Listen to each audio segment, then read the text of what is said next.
Olá, eu sou o Giovanni de Souza. Hoje são 13 de fevereiro de 2022, são 23 horas e 19 minutos. Lição 12 da classe de adultos. As epístolas instruem e formam os cristãos. Texto áureo. A graça, a misericórdia, a paz da parte de Deus Pai e da do Senhor Jesus Cristo, o Filho do Pai, sejam convosco na verdade e amor. 2 João capítulo 1, versículo 3. Verdade prática. As epístolas apresentam instruções vitais para a compreensão da sã doutrina, bem como para a formação dos cristãos. Portanto, nesta lição, veremos a importância das cartas que a Bíblia nos traz para nós. As epístolas, na verdade, são cartas de Deus para nós, uma carta de amor de Deus para nós, e que ela certamente irá nos instruir acerca da vontade de Deus para a nossa vida cristã. As epístolas nos trazem instruções para, de uma forma bem direta, nós andarmos sempre na presença santa do Senhor. Introdução. As epístolas correspondem a 21 dos 27 livros do Novo Testamento. As 13 escritas por Paulo são denominadas de paulinas. As 8 epístolas restantes são de outros autores e designadas de gerais. O apóstolo Paulo foi quem mais escreveu números de obra na Bíblia. Ele escreveu 13 dos 66 livros, e é muito possível também que ele também tenha escrito aos Hebreus, mas isso nós não podemos afirmar. Em cultos de doutrina, de modo geral, sempre as cartas são mencionadas, são cenas. Os cultos de doutrina, sempre o dirigente, o pastor, sempre usa, de modo geral, as cartas para instruir o povo de Deus. E principalmente as cartas do apóstolo Paulo. Isso porque elas trazem consigo muitas instruções para o nosso cotidiano. É por isso que, muito provavelmente, quando você vai ao culto de doutrina, você sempre ouvirá o seu pastor falar sempre das cartas de Paulo, mas também, claro, falam das demais. Portanto, as epístolas trazem para nós instruções do nosso cotidiano para a nossa vida cristã, e por isso elas são tão mencionadas, tanto nos cultos de doutrina como também na escola bíblica dominical. Como as epístolas paulinas nos instruem? Instruções salvíficas. Nesse grupo enfatizamos os aspectos da doutrina da salvação. Aos Romanos destaca-se que o justo viverá pela fé. Cristo nos libertou do pecado mediante seu sacrifício remidor. Desta forma, pela fé em Cristo, somos declarados justos. Aos Romanos é tido por muitos teólogos como o livro mais importante da Bíblia. Veja que ela aqui vai nos trazer, a carta aos Romanos, vai nos trazer sempre esta doutrina aqui da salvação, sobre dizer, nos testificar que o justo viverá da fé. Então nós vivemos uma vida de fé, porque nós sabemos que a nossa salvação é pela graça, pela fé em Cristo Jesus. Que Cristo também nos libertou do pecado mediante seu sacrifício remidor. Temos consciência de que nós somos pecadores, mas pela graça de Cristo, o Senhor, Ele nos libertou pelo seu sacrifício. Então, por esta fé em Cristo, nós estamos declarados justos. Então veja aqui algumas instruções acerca da carta aos Romanos, ou epístola, como você quiser chamar. Aos Gálatas, Paulo assevera que ninguém é justificado pelas obras da lei, e que somente a fé em Cristo nos liberta de todo o jugo do pecado. É muito importante sempre enfatizar essa ideia, que nós não somos justificados pelas obras. Não é porque nós fazemos uma obra especial, espetacular, extraordinária, ainda que seja para a glória do Senhor, isso não vai trazer salvação. Digo isso porque até hoje muitas pessoas se deixam iludir com a ideia de que porque é uma pessoa boa, porque faz uma coisa boa, vai alcançar o reino dos céus. Não, não vai. A obra, ela não se perde. né? Uma boa obra, ela sempre louvável, ela não vai se perder. Mas essa obra, ela não traz salvação. A salvação, como diz lá no livro de Romanos, é mediante a fé no Senhor. Nós precisamos ir pela fé. Então é importante nós destacarmos que somente pela fé em Cristo é que nós somos libertados do jugo do pecado. Então não é porque uma pessoa faz uma coisa boa, porque faz algo extraordinário. Vou dar um exemplo aqui bem prático. Supondo que uma pessoa sozinha consiga acabar com toda a fome do mundo. A atitude será louvável, será digna até mesmo de aplausos, mas essa pessoa não será salva, não irá para os reinos dos céus, salvo por conta desta obra extraordinária que fizeram. Nós somente somos salvos pela fé em Cristo. Agora há de se ver também um outro ponto. Toda pessoa, se uma vez que a obra ela não traz a salvação, por outro lado, a pessoa salva pratica boas obras. Em 1 Coríntios, ressalta-se a mensagem do Cristo crucificado, que morreu pelos nossos pecados e ressuscitou ao terceiro dia. Veja aqui algo muito importante pela mensagem de Cristo crucificado. Quantas pessoas hoje têm, em suas mensagens nas igrejas, têm pregado muita coisa, menos Cristo crucificado. Pregam muita questão da questão materialista, né, da prosperidade dos bens materiais, pregam a autoajuda, a isso ou aquilo, mas não prega Cristo crucificado. A principal mensagem do cristão é Cristo morto na cruz do Calvário e ressuscitado ao terceiro dia. É a mensagem mais importante, que é o Cristo crucificado. Por quê? Porque ele morreu pelos nossos pecados para que assim nós venhamos ter vida com ele para toda a eternidade.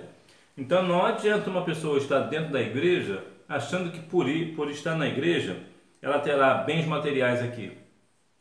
Isso não tem nenhuma importância, porque quando alguém prega a teologia da prosperidade, vai atrair pessoas interesseiras, que só estão presos a coisas materiais. Mas não é isso o foco do Evangelho. O foco do Evangelho são as mansões celestiais. É a vida eterna com Deus, com o nosso Senhor. Em 2 Coríntios, frisa-se o ministério da reconciliação, em que Cristo levou nossos pecados e nos reconciliou com Deus. Olha que algo extraordinário. Jesus morreu na cruz do Calvário, perdoou os nossos pecados e agora nós estamos reconciliados com Deus, como diz lá Mateus 27:51, que o véu se rasgou de alto a baixo. Agora nós temos acesso direto com o nosso Pai. Agora nós não precisamos de um mediador, um sacerdote, por exemplo. Nós não precisamos mais de um sacerdote para ir a Deus por nós. Nós mesmos podemos ir direto ao Pai. Então é importante que nós venhamos compreender estas coisas e por mais do que isso, né? Mais do que compreender, colocar estas questões em prática. Instruções a respeito de Cristo.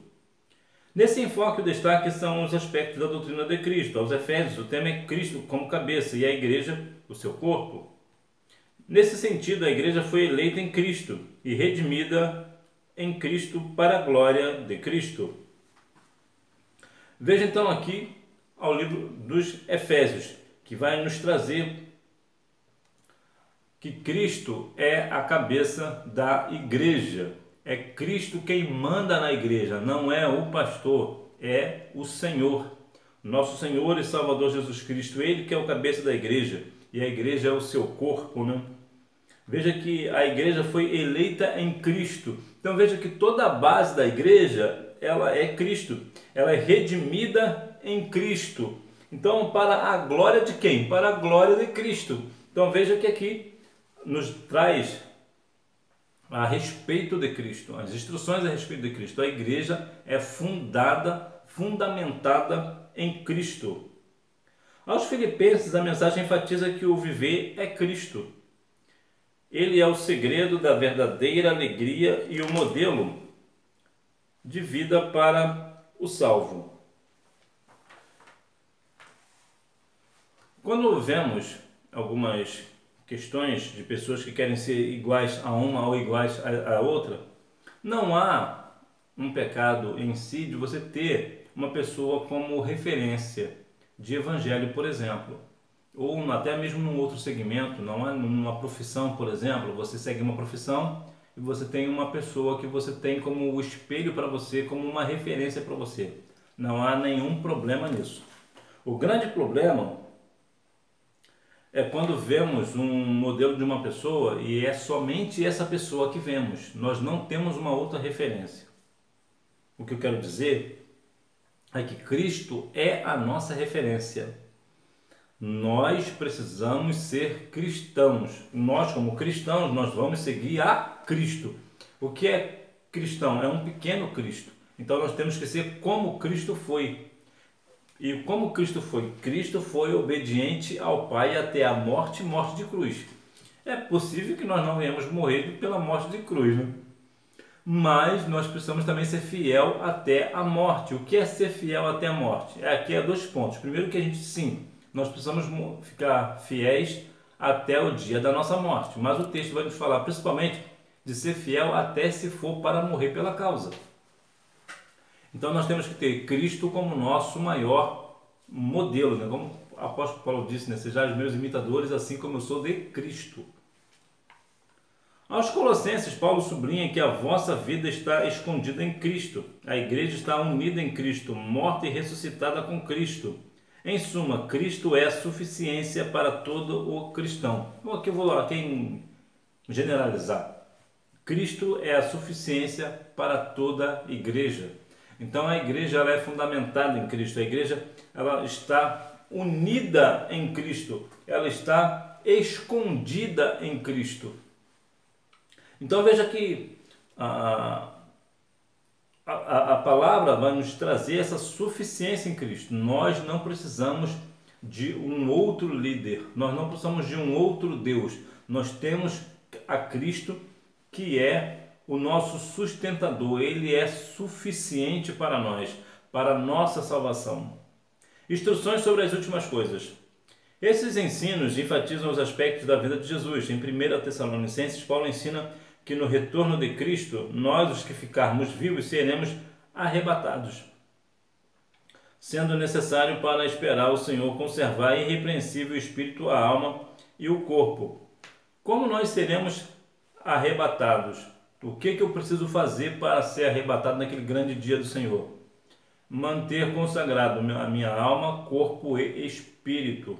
Algumas pessoas fazem algumas situações, dividem algumas situações, mas verdade é que nosso corpo tem que ser consagrado ao Senhor, a nossa alma precisa estar consagrada ao Senhor, o nosso espírito precisa estar consagrado ao Senhor. Corpo, alma e espírito. Por quê? Porque o Senhor nos quer por inteiro. Nós precisamos ser cristão integral, é num inteiro, é num todo, para que quando chegar as últimas coisas, né, quando acontecer o arrebatamento da igreja, nós subirmos com o nosso Senhor e Salvador Jesus Cristo. Em 2 Tessalonicenses, o apóstolo esclarece que após o arrebatamento da igreja, o dia do Senhor se iniciará com a manifestação do anticristo. Enquanto o salvo aguarda a volta de Cristo, deve orar para que o evangelho tenha livre curso e vigiar para não viver desordenadamente. As 2 epístolas alertam a respeito da necessidade de preparar-se para a vinda do Senhor. Nós precisamos estar prontos para a vinda do Senhor. Por quê? Porque nós não sabemos a que hora que há de vir o Filho do Homem. Nós não sabemos se de dia, se à noite, se de madrugada, qual dia, qual ano. A Bíblia não menciona, mas nós sabemos que está próximo. Veja, por exemplo, que a palavra do Senhor tem se cumprido durante a nossa vida, durante a vida aqui na terra. A palavra do Senhor está sempre cumprindo algumas partes, está sendo cumprindo. E isso dá para nós a ideia de que, de fato, o dia do Senhor virá. O dia do Senhor virá como ladrão, mas não para nós cristãos. Para nós cristãos, a vinda do Senhor Jesus não será como um ladrão. Por que não? Porque nós estamos preparados para a volta de Cristo. Quando o ladrão chega na nossa casa, nós não estamos preparados para ele. Nós estamos preparados para o Senhor. Então, veja que quando a Bíblia menciona que o Senhor Jesus virá como um ladrão, como um ladrão para as pessoas do mundo que não estão esperando a volta de Jesus, mas não para nós. Nós estamos aguardando e ansiosos por esta volta. Mas, mais uma vez, é bom deixar claro para que isso aconteça, para quando Jesus vier buscar a sua igreja, nós subirmos, nós precisamos estar com o nosso corpo, alma e espírito consagrados ao Senhor. Instruções pastorais e pessoais. As epístolas particulares abrangem instruções de natureza prática. Dentre outros temas, em 1 Timóteo, Paulo orienta o combate às heresias por meio da sã doutrina. Em vista disso, o líder deve ser apto para ensinar. Sempre vai surgir, sempre surgiu e sempre surgirá falsas doutrinas, heresias. E como é que se combate heresias? Com a palavra. Mas para combater com a palavra, aquele que ensina precisa conhecer a palavra. Quando as pessoas são instruídas pela palavra, somente pela palavra, elas não são levadas por ventos de doutrina, qualquer vento de doutrina, por fábulas ou mesmo doutrinas de demônios. Por quê? Porque são instruídos na palavra. Portanto, cada um de nós precisamos estar instruídos na palavra e ouvir da palavra, né? O nosso dirigente, o nosso pastor, nós precisamos sempre estar aptos para aprender a palavra, né? Em 2 Timóteo, ratifica-se que o obreiro deve manejar bem a palavra da verdade, a fim de produzir arrependimento nos que resistem. Sempre haverá pessoas que resistem à palavra do Senhor, que vai relutar, não acredito nesse ponto da palavra, eu acho que esse ponto aqui da palavra é só para aquela época. Não, sempre haverá aquela pessoa que resiste à firmeza da palavra, mas nós devemos continuar pregando para que assim as pessoas venham ao arrependimento, né? Se arrependam dos seus pecados e assim aceitam a Cristo como Salvador. Em Tito, o pastor deve contrapor os falsos ensinos e, para tanto, é exortado a falar o que convém à sã doutrina. Mais uma vez aqui é a questão dos falsos ensinamentos. Quantas pessoas hoje falam de qualquer forma, de qualquer maneira, não tem nada, nenhum vínculo com a palavra e falam tantas coisas que ensinam de forma equivocada, ou seja, o falso ensino é um falso mestre. Entretanto, nós temos que falar exortando segundo a sã doutrina. Em Filemão, a mensagem enfatiza o perdão.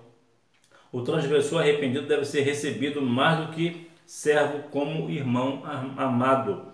Veja que o perdão, que cá para nós, se falamos pouco nas igrejas sobre a questão do perdão, que nós devemos perdoar uns aos outros e perdoar de todo o coração, não somente de aparência, precisamos perdoar de todo o nosso coração.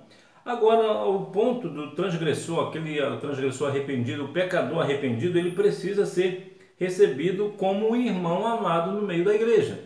Ele não é porque outrora ele fazia coisas terríveis que nós vamos deixar ele de lado, não, ele tem que trazer essa pessoa para o meio, para o nosso meio. Por quê? Porque ele é justificado por Cristo, é juntamente conosco. Ou seja, ele é igual a nós, também somos justificados, ele também foi lavado e remido no sangue do Cordeiro, assim como eu e você. Sinopse. As epístolas paulinas nos instruem a respeito de Cristo, sobre as últimas coisas e trazem instruções pastorais e pessoais. Como as epístolas gerais nos formam? As epístolas de Pedro. 1 Pedro aborda o sofrimento cristão. Ela ensina que as provações fortalecem a fé, que é preciso santificar-se, suportar os agravos e alegrar-se nas aflições. Assegura que o próprio Deus é quem aperfeiçoa, confirma e fortifica e estabelece o crente fiel. Veja aqui alguns pontos interessantes sobre o sofrimento cristão. Sim, o cristão sempre sofre e sempre sofrerá perseguição. Nós precisamos ser maduro nesse sentido, para que nós venhamos glorificar a Deus quando nós formos perseguidos. Porque por conta disso, nós sabemos que estamos sendo aprovados pelo Senhor. As provações fortalecem a fé. A fé é como um músculo, quanto mais você exercita, mais forte ela fica. Então, se você passa por uma provação e você é aprovado nessa provação, você fortalece a sua fé. Então, veja que o apóstolo Pedro vai nos trazer essa ideia de suportar os agravos e se alegrar nas aflições. Nós precisamos compreender que nas aflições o Senhor também está conosco. Então, vamos nos alegrar, porque mesmo nas aflições temos a presença santa do Senhor. Em 2 Pedro, a mensagem faz alerta aos ensinos dos falsos mestres, traz como negar a divindade e a segunda vinda de Cristo. Pedro contesta tais heresias, ratifica que Jesus é o Filho de Deus e anima a igreja a manter-se imaculada até a volta do Senhor. Veja aqui que mais uma vez vai falar acerca dos falsos mestres. Por quê? Porque sempre houve falsos mestres, sempre haverá. Temos falsos mestres na atualidade, sempre foi assim, sempre será. Então, que pessoas que negam a divindade e a segunda vinda de Cristo. Quantas pessoas dizem hoje que Jesus não é Deus, o que é contra a palavra? A Bíblia vai nos afirmar isso no livro de João 10:30, né?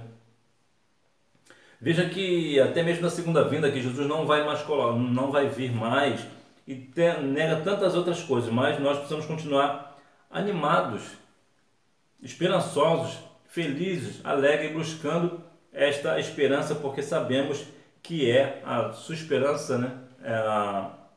Nós temos essa esperança, né? A sua vinda é a nossa esperança. Então que nós venhamos cada dia mais ter essa certeza da volta do Senhor Jesus, porque o mundo preparado ou não, Jesus virá buscar a sua igreja. As epístolas de João. 1 João adverte sobre o falso ensino que negava a encarnação de Jesus e as demais heresias gnósticas. Explica que o salvo deve viver em comunhão com os irmãos.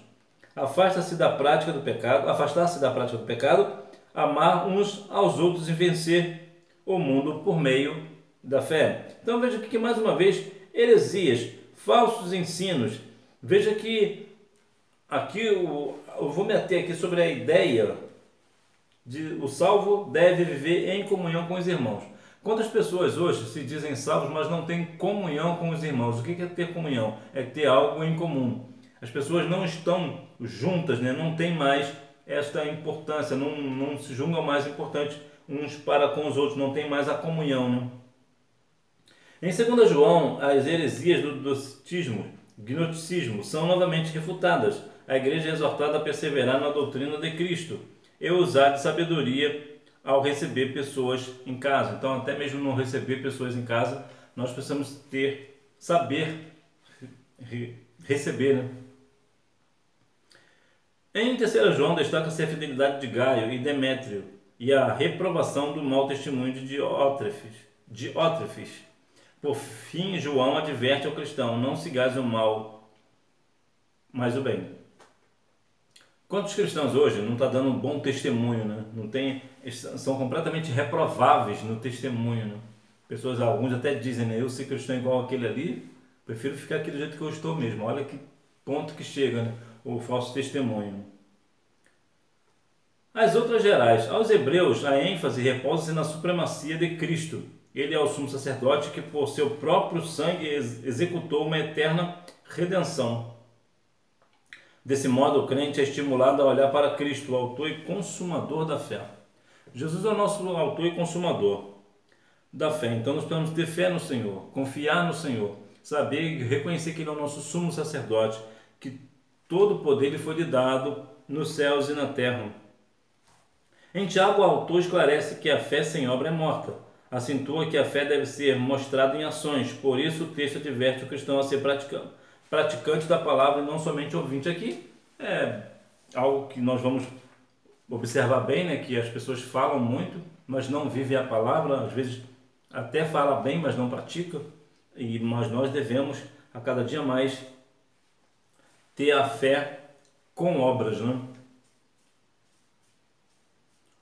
Em Judas, o salvo é exortado a batalhar pela fé. Isso por causa dos hereges infiltrados na igreja. Assim, o crente é instruído a orar e a preservar a esperança da vida eterna. Quando nós somos instruídos a orar e perseverar, ter a nossa esperança na vida eterna, nós estamos, na verdade, batalhando contra as heresias. Há pessoas que estão infiltradas na igreja, que vai minar o coração das pessoas, que vai destruir a fé dessas pessoas, mas nós precisamos estar orando justamente pela oração. Nós também teremos discernimento daquele que é do Senhor e daquele que não é. Sinopse: as epístolas gerais advertem o crente a respeito da santificação dos falsos ensinos e enfatizam a supremacia de Cristo e a esperança da vida eterna. As epístolas continuam a falar. A doutrina da justificação. A doutrina da justificação ensina que o pecador é justificado, absolvido da punição do pecado. unicamente pela fé na graça divina. Significa dizer que as obras humanas não podem salvar. Veja que aqui, ó, mais uma vez, a obra humana não consegue salvar. E a justificação é ser absolvido da punição do pecado. No caso, a perdição eterna.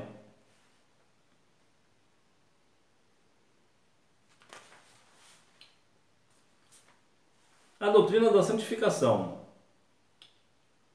A doutrina da santificação implica uma vida separada do pecado. Nossa declaração de fé ensina que já salvo e justificado, o novo crente entra de imediato no processo de santificação, porém essa transformação vai sendo aperfeiçoada durante a jornada do cristão. A santificação ela é um processo que vai passando dia após dia, que vai durar toda a vida do cristão. Portanto, quando alguém aceita Cristo como Salvador, ele já começa num processo ali de santificação. A doutrina da glorificação.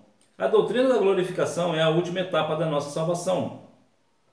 Nesse processo, o pecador é salvo pela graça, justificado pela fé, santificado pelo Espírito e prossegue até a medida da estatura de Cristo. Ou seja, nesse ponto, a doutrina da glorificação é como nós teremos o nosso corpo glorificado. Agora, com o corpo glorificado, nós estaremos na mesma estatura de Cristo, da mesma natureza espiritual, da mesma natureza que agora não há mais pecado, não existe mais dor. Agora nós estamos glorificados, assim como Cristo é glorificado. Sinopse. A mensagem das epístolas permanece atual, ressalta a justificação, santificação e glorificação do crente. Conclusão. As epístolas são livros divinamente inspirados e representam quase 80% do cânon do Novo Testamento. O conjunto de doutrina dessas epístolas, revelado aos seus diversos autores, continua a instruir o povo de Deus a formar o caráter do crente salvo em Jesus e a preparar a igreja para a vinda do Senhor. Então veja que as cartas, ou epístolas, ela vai nos dar sempre instruções acerca da nossa vida, do nosso cotidiano, vai formar o nosso caráter cristão salvo em Cristo e irá nos preparar para a vinda do Senhor Jesus, que nós vemos a cada dia mais buscar mais instrução pela palavra, pelas cartas, que a carta de amor de Deus para nós, que nós venhamos a cada dia mais ter este comprometimento de estar meditando na palavra do Senhor, nas cartas, as cartas paulinas, a Pedro, João e aí as demais, que nós venhamos a cada dia mais confortar o nosso coração, compreender que as aflições que estamos passando hoje são bíblicas. A Bíblia já nos diz que nós iremos passar por essas situações. Então nós precisamos ficar alegres com a aflição, porque sabemos que na aflição que nós vivemos, por causa do nome de Jesus, nós temos a presença do Senhor. O Senhor Jesus está conosco nas aflições. Então que nós venhamos a cada dia mais buscar mais e mais instrução pelas cartas, buscar mais instrução a cada dia, buscar mais, sempre mais, para que a nossa vida espiritual esteja sempre adequada à volta do Senhor Jesus, para quando Ele vier buscar a sua igreja, nós partirmos junto com Ele. Mais uma vez, eu preciso mencionar 1 Tessalonicenses 5:23, que vai nos trazer que nosso corpo, alma e espírito precisam estar consagrados ao Senhor. O Senhor nos quer por inteiro. Revisando o conteúdo. Número 1. As epístolas que enfatizam os aspectos da doutrina da salvação são Romanos, Gálatas, 1 e 2 Coríntios. 2. As epístolas que enfatizam os últimos acontecimentos são 1 e 2 Tessalonicenses. 3. A epístola de 1 Pedro aborda o sofrimento cristão. 4. A carta aos Hebreus enfatiza a supremacia de Cristo. 5. A doutrina da glorificação é a última etapa de nossa salvação. Que Deus em Cristo continue abençoando a sua vida, que você não deixe de ir à Escola Bíblica Dominical, que você continue a cada dia mais sendo instruído pelas epístolas. Somente uma nível de curiosidade, quando nós vamos mencionar o nome das epístolas, por exemplo, você vai falar sobre 1 Pedro, você não fala 1 Pedro, você fala 1 Pedro. Por quê? Porque se trata de carta, é diferente do Antigo Testamento. O o Antigo Testamento, nós falamos primeiro Crônicas. Por quê? Porque lá é livro. Então, tudo que está no Antigo Testamento é primeiro ou segundo. Tudo que estiver no Novo Testamento é primeira, segunda ou terceira, porque se trata de cartas. Que Deus em Cristo continue abençoando a sua vida, que você tenha uma boa aula e não deixe de ir à Escola Bíblica Dominical, até porque quem faz a escola é o aluno. Tchau!